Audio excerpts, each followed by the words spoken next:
Mas masarap pa rin. Yung ngayon? Iusapan tayo eh. Okay. Trabaho sa SM noon. Iuso doon yung... Trabaho ka? Oo. Sa SM?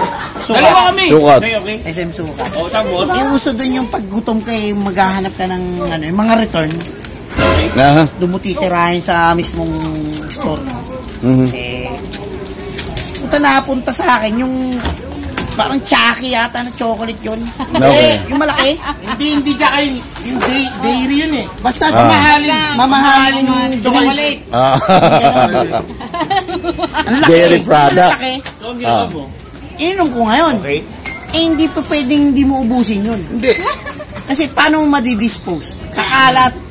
Mahuli ka. Pag Kasi kailangan pag kumain ka sa mga death store. pag naubos mo yun, Pag pipipiin mo kumain ka, yun tsaka Yung ubusin mo. karton. Kung maubos, pwede may tapon. Mahuhuli ka nga. Okay. So, Ano, kailangan ubusin. ubusin Tatapon mo yung yun. chocolate. Kinakit yung virgin. I-check in yung ano eh. So, madidisan Karton lang yun eh.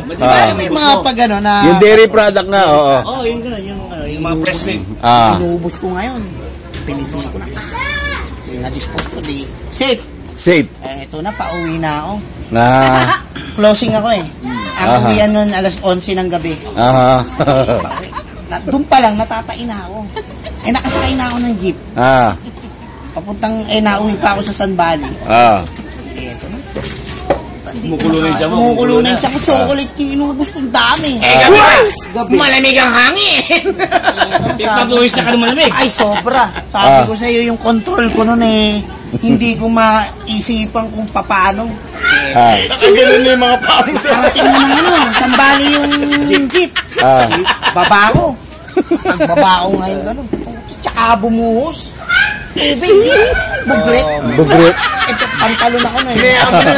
Tapos yung ang sapatos ko nun, yung rubber. Flasher. Flasher. Sasaluhin lahat ng tayo mo nun eh.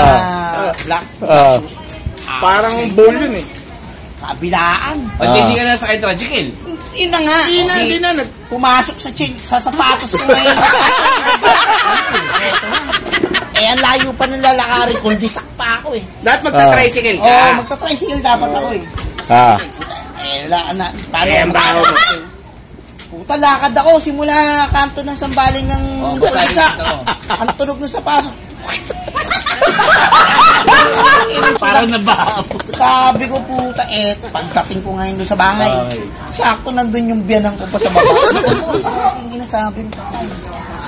Buwelo ngayon ako pagbukas ko ng gate, wala nang bless muna. Puta, diretso ako ng banyo. Doon ako naglinis. Yun ang pinaka-worst na nangyari sa akin. Kaya sabi niya huwag ka magnanakaw ng pagkain, bad yun. Dapat nag-tricycle ka na lang, boy. Kasi sinabi, boss, umitayin na tayo kaya hindi, baka nakagulong ka lang. Parang yung